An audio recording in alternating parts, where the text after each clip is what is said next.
Awesome. Thank you. Great background. And then Natalie, do you want to quickly introduce yourself to the group? Sure. Hi, everybody. I'm Natalie Solares, currently working for the Resource Conservation District of Monterey County, but in Paris right now. Yeah, just interested in the food movement, sustainability with our agricultural systems, with our local ecological systems, and really interested in hearing how the local RCDs can help out with the movement. Thank you. I Awesome. And don't want to, yeah, I was going to say, in the interest we of have a time, lot more people now. yeah, we started with a really small group and everyone keeps joining, which is awesome. So maybe instead of everyone verbally introducing themselves, if you'd like to introduce yourself in the chat, say what organization you're with, what your interests are, it will help just, make sure we all know who's at the table. But Y antes de comenzar, ¿alguien aquí se ocupa traducción en español? Levante la mano utilizando el app de Zoom o simplemente avisar, quitando el mute y dejándome saber. Si no, seguimos en puro inglés, pero también déjenme saber. Alguien que se ocupe. Okay, I get a break. Okay. Awesome. Perfect. That works. And so I'll go ahead and present in English. And if anyone wants Spanish translation, let Arthur know. Feel free to ask your questions in Spanish. And, we're here to make this helpful for everyone. But I'll quickly introduce myself and then bring up some slides. So I'm Susie Kircshner, and I'm the Conservation Programs Manager at the Inland Empire Resource Conservation District. So we have a very lengthy title, but we go by Iarcd. And I'm going to, pull up my slides and share with you some of what we've been working on related to ag and kind of a new program that we're just kicking off through a state grant that we're really hoping will help address some of these discussion points around the warehouse industry and development and loss of ag in our region. So let me pull this up. Okay, can everyone see that? Great. All right. So a little bit of background just to start, because I know a lot of people aren't familiar with our organization, but we are a local government agency. We cover parts of San Bernardino and Riverside County, collectively known as the Upper Santa Ana watershed. So our district boundaries are shown here. They look kind of crazy, but that's just the watershed boundary. So we do go out to about the LA County line. And we're one of about 95 resource conservation districts throughout the state. Unfortunately, LA County actually does not have one. Santa Monica Mountains has a small one, but the county itself doesn't. But if you look at this California Association of Resource Conservation Districts, they have a map of all the RCDs serving the state. So if you're in a different region, feel free to check out your local RCD. And we carry out our conservation work primarily by working with both partners and private landowners. So we are a local government agency, but we are lucky in that we get to work with both private landowners and public lands interchangeably. And so we do a lot of programs with partners like Forest Service, UCANR, different partners. And then we also can go after state and federal grants related to this work. And some of our conservation priorities are really habitat restoration and open space, sustainable agriculture, and then more recently, we've been really involved in forestry and fire, especially up here in the upper part of our district, and then education and outreach, and really just engaging all community members around conservation and opportunities to participate in our work. So here are some of our program areas more broadly. So for habitat restoration, we do manage thousands of acres in open space, working on treating invasive species, planting native species. We have our own pretty small native plant nursery where we propagate from local seed. We also have our fire and forestry program. So we work a lot with the San Bernardino National Forest to implement NEPA. We do CEQA work and try to get projects ready for implementation. We also are doing a lot of management work for two invasive pests, the gold-spotted oak borer and invasive shot-hole borer. We have a K through 12 education program. So we are in the schools throughout our district, educating youth on all different types of conservation practices. We also have a speak-off competition, a scholarship program, and field trip programs where we really try to engage local community members and local youth in our work. And then one of our newer programs, which we're excited about, because I know core groups are going to be kind of a major focus of some of this new government programs. The Biden administration is starting a core program. So we currently have a 3-member climate action core program focused on an urban tree canopy project up here in North Redlands. So that's some of our programs broadly. And then I wanted to go into a little bit more detail about our sustainable agriculture programs, as we're really talking about this idea of regenerative agriculture and, you know, providing opportunities for agriculture to occur in our region. So some of our existing programs, which we've been doing for several years, one is our technical assistance to farmers. So we have several staff, Lucy's here in this right on the right, who work with farmers in our district to provide really individualized support and help them transition and implement conservation practices on their farms. We do this in partnership with the Natural Resources Conservation Service, which is under the U.S. Department of Agriculture, with the goal of bringing financial resources to farmers to implement these changes.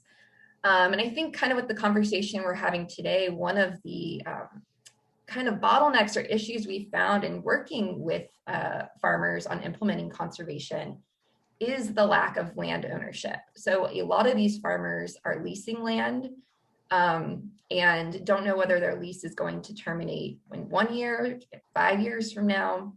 So when you're bringing conservation practices like, you know, redoing an irrigation system, implementing cover crops, a lot of times the payoff for those comes years down the road. And I think I think of it very much, I'm a renter myself, as, you know, if you're renting a home and you're like, well, I could plant a lemon tree, but it won't produce for X number of years, I won't be here. So it's harder, I think, for farmers to invest in that land if it's not theirs to own, if they're not certain of the future of that land and how long it will exist. So that's one of our challenges with these programs is they're wonderful, they exist to support farmers, but a lot of times they're cost prohibitive if the land is not permanently belonging to that farmer. We do also offer a soil testing program. And so this is really an opportunity for farmers, school gardens, community gardens to get engaged in our work. And we will go out and actually collect the soil samples, send it to a lab, and then follow up with the landowner to offer recommendations on how we can improve their soils. And, you know, while the test provides results, we're really using it as a way to engage with farmers and show them like, hey, we're here to help. Let us know anything we can do to, you know, really educate you and provide resources for you to make the switch to a more regenerative practices on the landscape. We also work with community gardens, and that's how I really met Arthur, is from our work with Huerta de Valle. And I think from our perspective, community gardens and urban farms are really a good opportunity to practice regenerative ag. I think the intention of community gardening is to really care for that landscape and bring community around that. So it's a great area to kind of continue putting our resources, and we also are able to access grants and create funding opportunities that we can use to support these community garden efforts. So that was kind of a really brief overview of the programs we currently are implementing related to supporting farmers and getting, you know, regenerative ag on the landscape.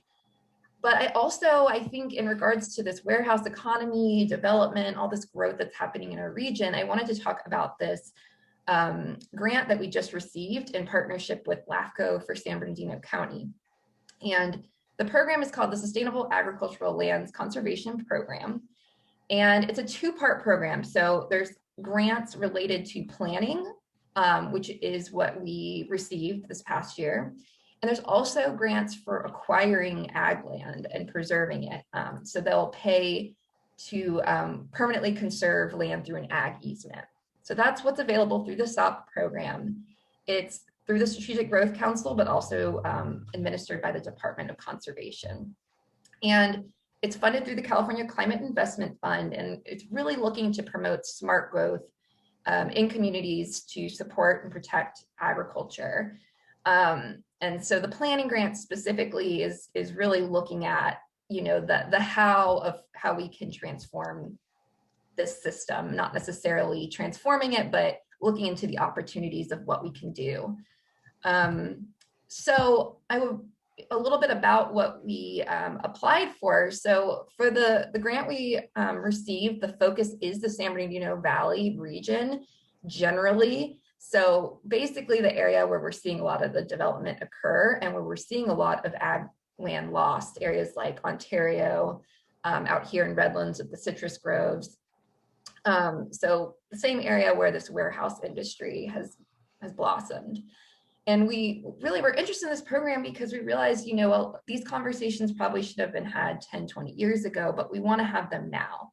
It's better that we address them now and kind of get this vision set up for what we'd like to see in the region, and what the priorities are, and put ag land as one of the priorities that we'd like to have addressed. So partners for this project include, we really are depending on cities, the county, to step up and participate in this planning effort, and really look at ways where ag and development can work together, not be adversaries, but how can we come together to address these priorities. We're also working with SCAG, the Regional Transportation Agency, Farm Bureau, UCNR, nonprofits, urban ag groups, really anyone who's interested in addressing ag as a land priority. And the grant itself is 2 years. And then the project is going to be led by San Marino LAFCO and myself at the Inland Empire RCD. And some of the outcomes, or what our project is going to be looking at in this 2-year period, is mapping and identification of priority conservation and development lands, so that we're looking at ag and actually trying to find connected corridors of ag land and not just piecemealing it together. We're also going to do an analysis of agricultural policies to see what policies already exist for cities in our region that may include, requirements for agricultural mitigation, or just otherwise address ag preservation in their policies.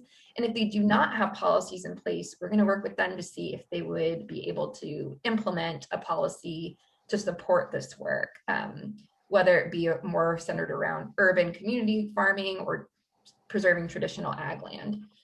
Then we're going to work on performing a feasibility study and actually looking to see if we can develop a local agricultural mitigation program. From our knowledge, currently there are a few cities that require developers to mitigate. So if they develop a 10-acre citrus grove, they're required to then place mitigation elsewhere to conserve farmland. However, this is often being done in the Central Valley. So we are net losing ag land in the Inland Empire, while the Central Valley, perhaps is benefiting from the development down here. And then just informing, educating, and really getting interest around agriculture in our region again. And I think Grow Riverside is a really good example of how they've tried to bring those conversations up in that area. And I think having something like that for San Bernardino County, really having these discussions will be key. And then kind of just to wrap up, I think some of the longer term goals, so this is going to be a 2-year effort really just focused on planning, but I think what we'd like to see out of this is really an increase in permanent land conservation. So there's Williamson Act contracts and other ag easements, but they're not permanent. They're 10-year down. So how can we set up these permanent systems where farmers will always have opportunity if they want it? And looking at additional opportunities to capture development dollars. So when a developer comes in and proposes a project, can we capture some of that into a fund to support mitigation, or even the development of more community gardens, or just somehow kind of raise our hand and say, we need some of that support too. If we're going to lose all of this, we need funds to develop similar projects. Identify opportunities for our organization or other land conservation organizations to oversee ag land and lease it to beginning farmers at basically no cost, and just enable more opportunity for farmers who couldn't otherwise afford land. And then just increasing communication regionally. How can we facilitate that and make sure that agriculture isn't the lowest priority when it comes to planning for a region? And so with that, I want to kind of switch into the conversation part. Here's my information. If anyone would like to follow up, please reach out.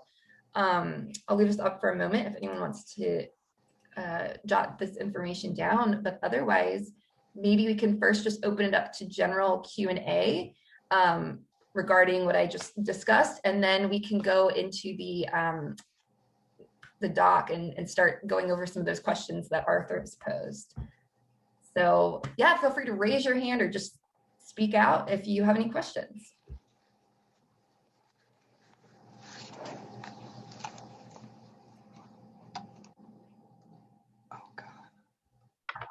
I have a question, and Susie, that was a really great presentation.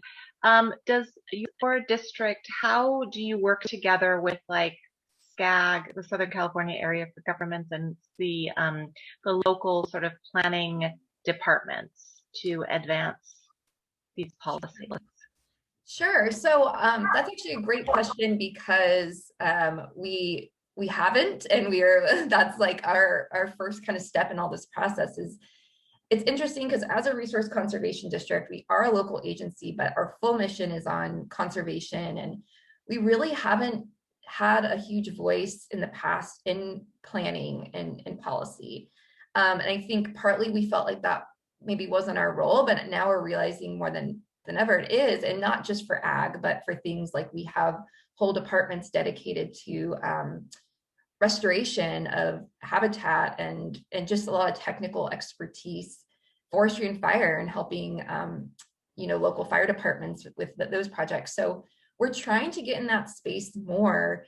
So we have been working with SCAG and SBCTA, the San Bernardino County Transportation Authority agency, and on this specific project, because we realize how important this project will not get accomplished without planners at the table committing to at least having an open mind and considering what we're bringing to the table. And I think the other great thing is we have the San Bernardino County LAFCO is a partner on this project who already works a lot with cities and municipalities and has a little bit more, I guess, like clout in policy development, because that's not our expertise. But I think where we really fit in is we want to be on the back end of, hey, if we can put a policy in place to require mitigation or otherwise address it, our organization could then be the one to carry out the physical side of the policy. But we need that policy in order to set up a program. So yeah, I hope that answers your question. And I'd love your feedback from your experience with the city of Pasadena. And yeah. Definitely. I know when we worked on an update conservation implement, so important for stakeholders are such an incredibly important part of that. And it's RCD should definitely be considered as a stakeholder when these plans are being updated. And any of the area overlap and district into your district. And it sounds like you're already reaching out and working with the planners, and that's really good. I found that in my work with city government, there's still a lot of siloing, right? So sort of the planning component, tied into conservation, and those really sometimes connect until there's a general plan update, until there's a conservation element that's done as part of that, and then stakeholders get to be part of that and really inform sort of how that land and zoning and everything is going to be managed for the next 10 years, 15 years, 20 years. Yeah, that's great. And yeah, we're getting a little feedback, but I think am I feedbacking too? It might be something to do with, yeah, but you're good. Okay. There was a little feedback. There's two other questions in the chat from Natalie. How interested are San Bernardino officials currently in agricultural protection? And then from D, Are you currently working with any school districts? If so, are you able to share which ones? Sure. Okay. So Natalie, I'll start with your question. I would say I couldn't speak for every official. I don't want to say that there is no interest, but generally speaking, I don't think it's a priority for the current Board of Supervisors and some staff. And I think it's because there are a lot of demands for housing and other issues that are more prioritized. So I would say that their interest is pretty low. It does not mean that they don't care about it or see it as important. It just conflicts with their other priorities. So what we're trying to do with this a little bit is not see it as competition for land space, but really looking at it as a way to, how can we think about the landscape holistically and plan accordingly, and not say that development should stop, but prioritize where ag land should be preserved now versus, I think on the last group of questions, one was like, what is the inland empire going to look like 10 years from now? Well, if we keep this pace, there's going to be no ag land.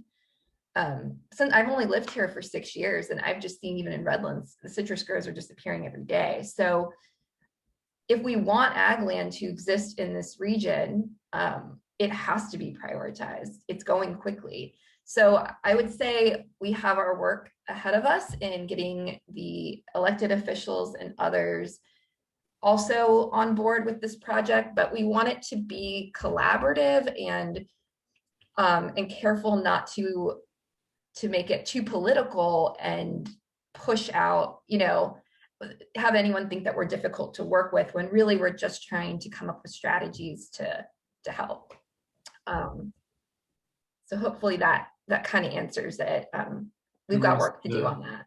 There was the question about the school districts, and then Valerie was saying, can Iarcd support San Bernardino City tree planting program?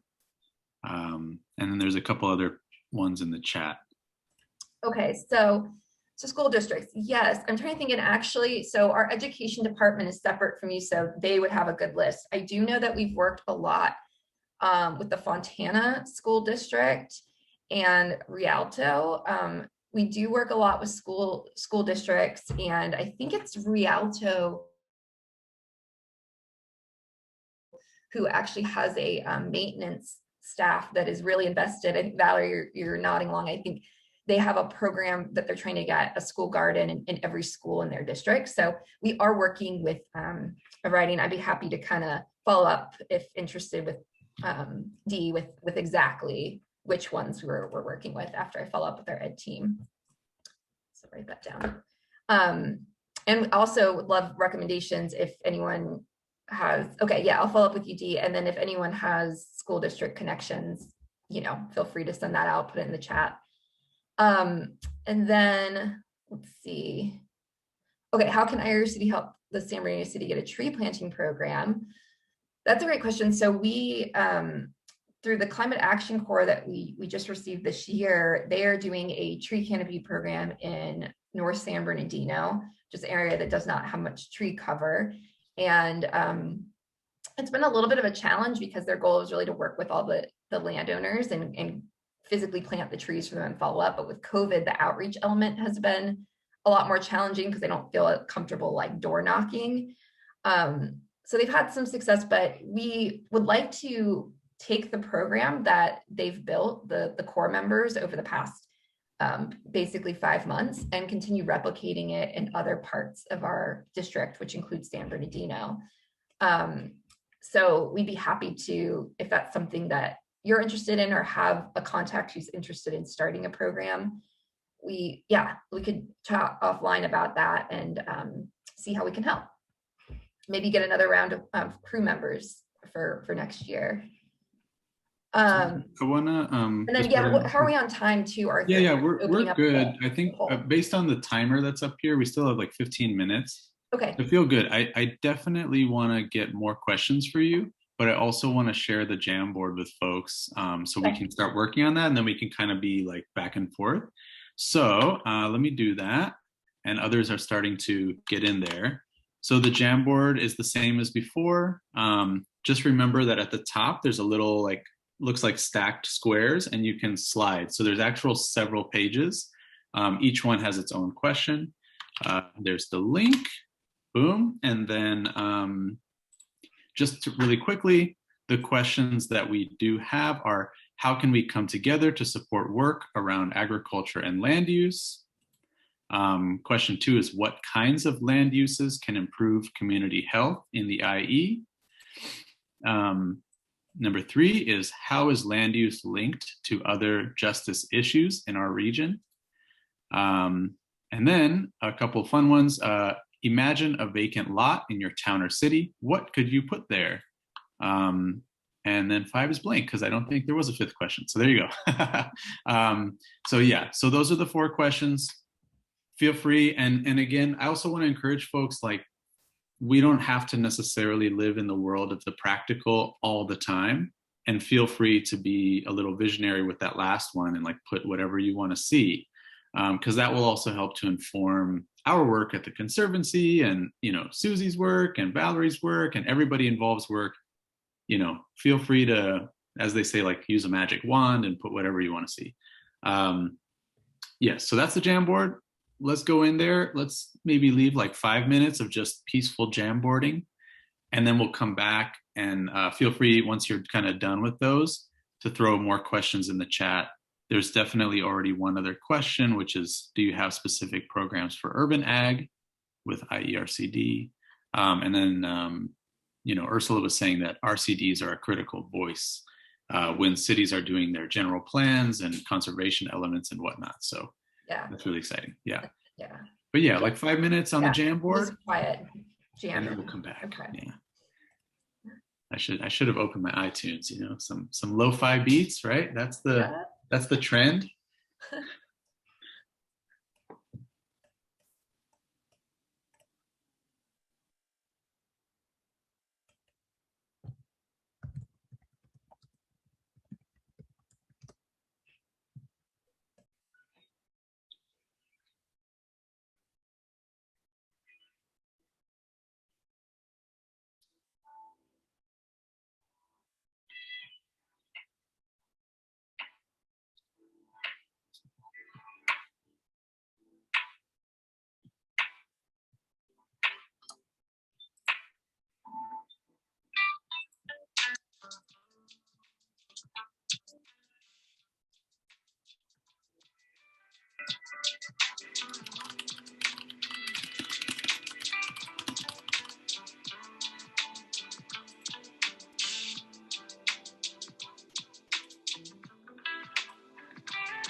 So like 1 more minute or so for the Jamboard. You can keep working on it for the rest of the conference if you want, but for now.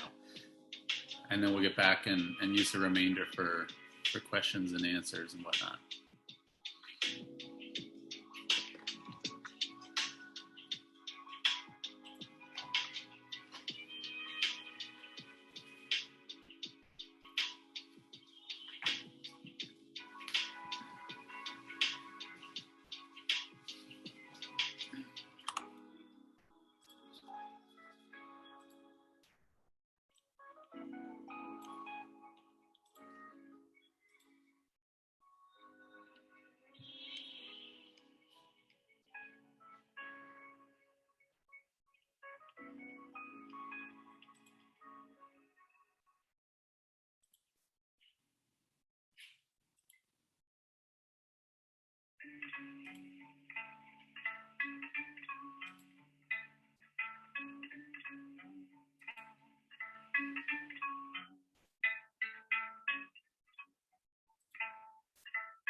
Okay, Susie, do you feel ready to get back to Q&A? Folks, feel free to stay in the Jamboard if you're inspired.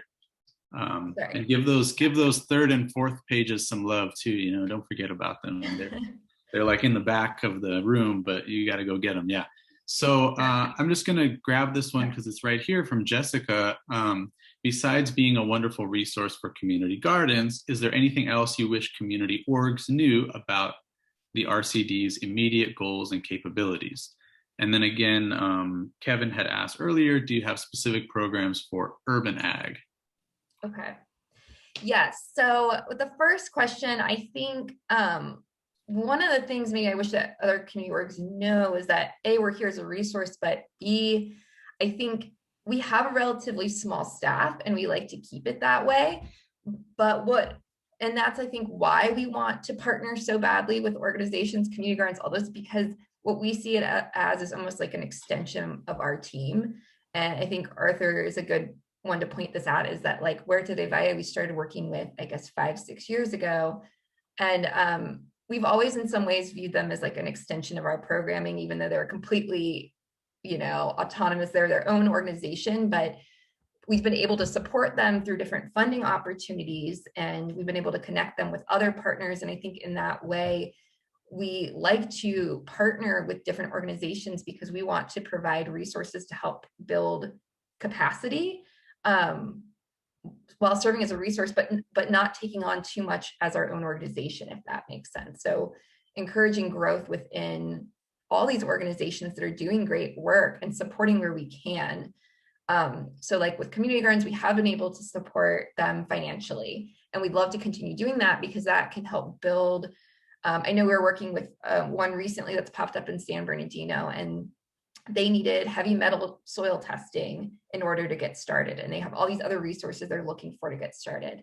And our feelings are, if we can provide that initial investment, then hopefully with that strong community strength and will to get the project going, they can take it from there.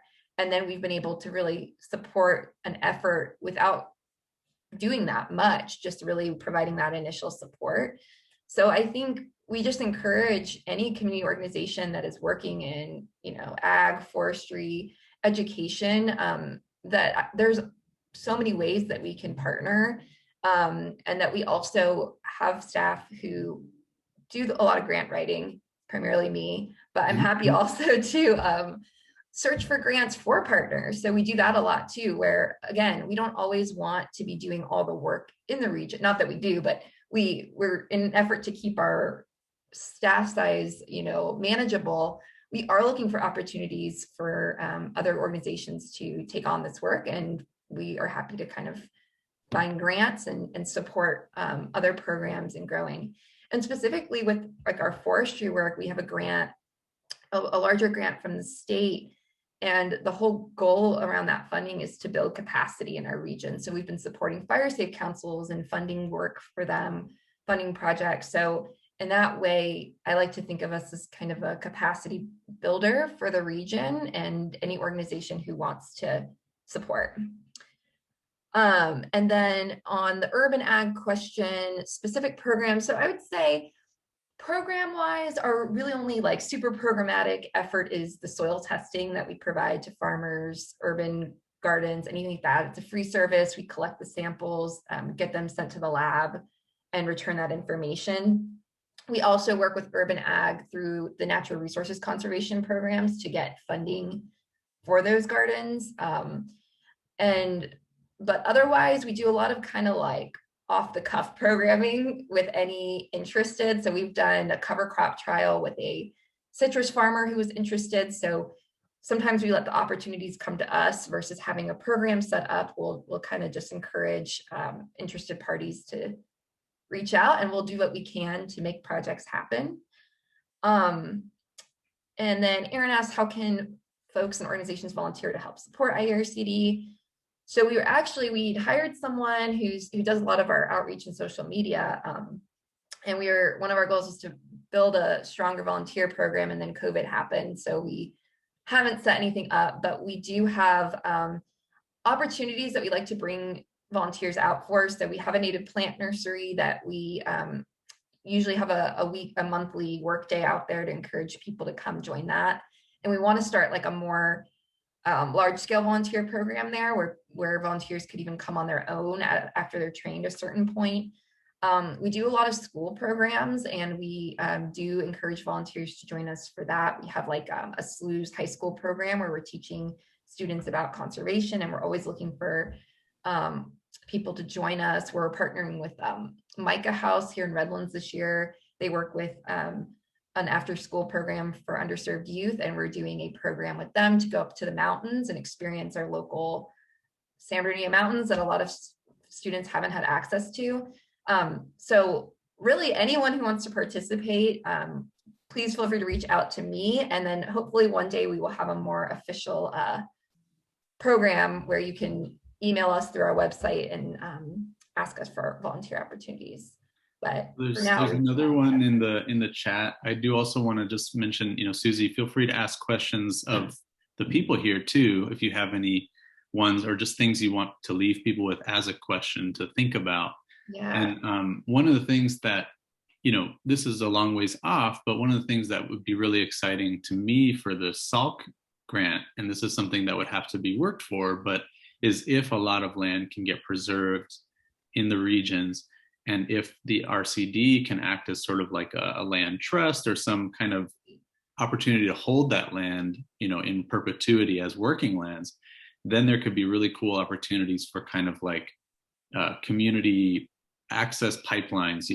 Pipeline is such a terrible word because it refers to the fossil fuel industry, but there could be opportunities for specifically like communities that have been most impacted by the pollution and development harms to be the first in line to kind of get training and opportunities to become stewards of that land. And I think one of the other issues that comes up with the sort of decline of the citrus industry, private and public lands, is that it's seen that there's not a lot of people who want to steward land or who are ready to steward land, to take on these lands and utilize them. And I think that's not necessarily true, but there would need to be a clear kind of like, if you desire to steward land, here's the opportunity to do so. And that might be a really cool outcome down the road of SALC, but it would of course require all of us to come together and kind of set that as an intention and work to push the SALC project in that direction.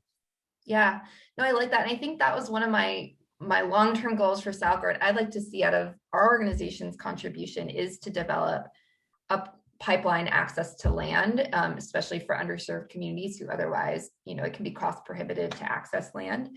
But also we would then have the opportunity to not like control how the land is managed, but we would, as part of that, low cost or free access to the land, have certain criteria of how we'd like the farmers to manage that land, right? And promote these conservation practices, because we have talked, and Arthur and I've talked there, agriculture isn't inherently good if it's not being managed correctly.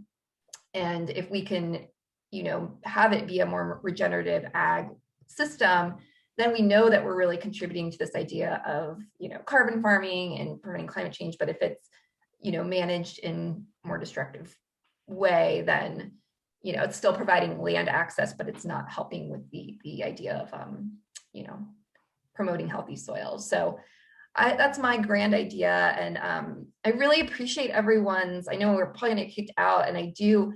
One thing I'd like to say is, please, I hope everyone jotted down my email. I'll put it in the chat, but I'd love to hear your ideas on what you think the direction we could go with the SOUT grant, and or if you'd like to be involved, please reach out to me, because we will be having group meetings, and I might just grab this list from Arthur and kind of shoot it out anyway. But if you're very interested, please email me and I'll make sure to put you on a list.